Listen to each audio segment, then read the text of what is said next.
សុគ្រីព្រះអង្គសងទ្រង់ចូលជឿទ្រង់ចង់មិនខំសងឡើយព្រះអង្គជាផ្លូវជូនទៅដល់ត្រើយឋានសួ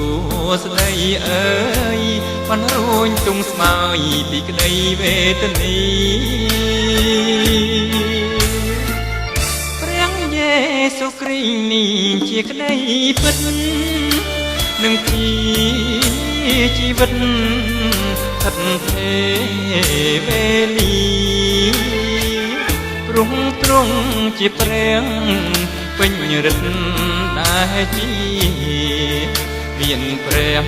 ជន្មាតាំងពីដើមគ្រាបុរាណកាលកັບទុំមាច់ជរីកមិនអាចផុតទ្រង់ឲ្យជាប់នៅក្នុង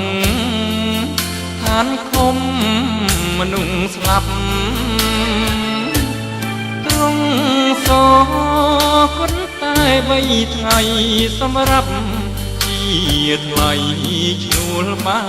បសម្រាប់សងគ្រោះព្រះយេស៊ូវគ្រីស្ទព្រះគុណធ្ងន់ក្រៃដរាបដល់ខ្សែ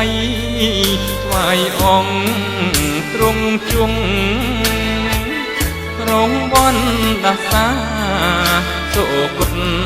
ជំនុំលើឈើឆ្កាំងนุ่ง